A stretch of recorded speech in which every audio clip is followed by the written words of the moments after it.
এটার মধ্যে ওই জায়গাটা তারপরে তালা একটা ছিল তালা দেখে চালাইছে আগে না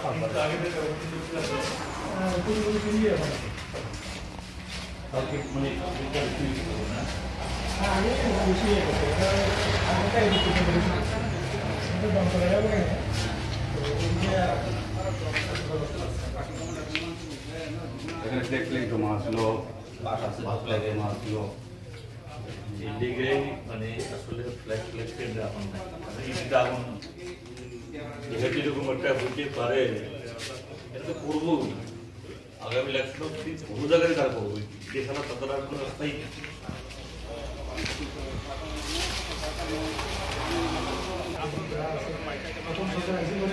সব শেয়ার হয়ে গেছে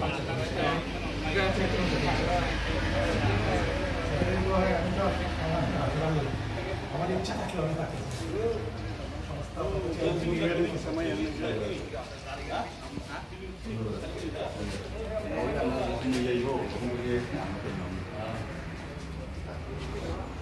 কালকে তাদের সবাই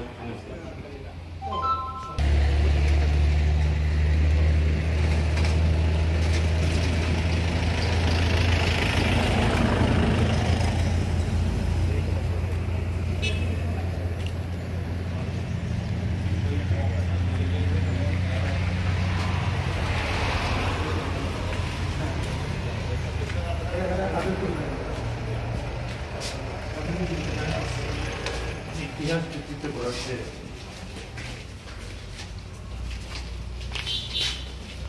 পার্টি তাদের সম্পর্কে আমাদের প্রয়াত শীর্ষ নেতা শ্রদ্ধেয় কমরেড জ্যোতি বসু বলেছিলেন এই দলটা বর্বর। সে সময়তে অটল বিহারী বাজপেয়ীও জীবিত ছিলেন এবং বাজপেয়ী মহোদয়ও তার সে বক্তব্যের প্রতিবাদ করতে পারেননি। সেই কথাটা যে কতটুকু বাস্তব, এবছর নাকি আরএসএস-এর 100 বছর তারা উদযাপন করছে, দেশপ্রেমের মন্ত্রে নাকি তারা দীক্ষিত। আরএসএস ভারতীয় জনতা পার্টি নিজেদেরকে দাবি করে তারা রাষ্ট্রবাদী, অর্থাৎ রাষ্ট্রের হিত, রাষ্ট্রের ধর্ম, রাষ্ট্রের নীতির পূজারী। আর এই যে চিহ্নগুলো, এই পার্টি অফিস বোধহয় কতবার হয়েছে? 5বার লুট করছে, 2বার লুট। তাদের যে রাষ্ট্রীয় ধর্ম, রাষ্ট্রবাদী, সংবিধানের প্রতি তাদের যে শ্রদ্ধা জ্ঞাপনের নিদর্শন হলো এটা। জ্যোতিবাবু যে বলেছিলেন এটা বর্বর, তারা তাদের বিরুদ্ধে এই শব্দটা মুছতে চান না। গতকাল ছিল বীরচন্দ্র মনু শহীদ, তাদের শহীদানের ৩৫তম দিবস। স্বাভাবিকভাবেই এই শহীদদের পরিবারের লোক, সহযোদ্ধারা মালা দেবেন, স্মরণ করবেন। এই অনুষ্ঠান তো কারোর বিরুদ্ধে হবে না। আর এই ঘটনা ঘটেছিল 1988 ইংরেজিতে, তখন ত্রিপুরাজ্যে বিজেপির সরকার ছিল না, কংগ্রেস দলের সরকার। বিজেপির নাম উচ্চারিত হওয়ার কোনো প্রশ্নই নেই, কিন্তু এই দিনটাটিকেও তারা উদযাপন করতে দেবে না।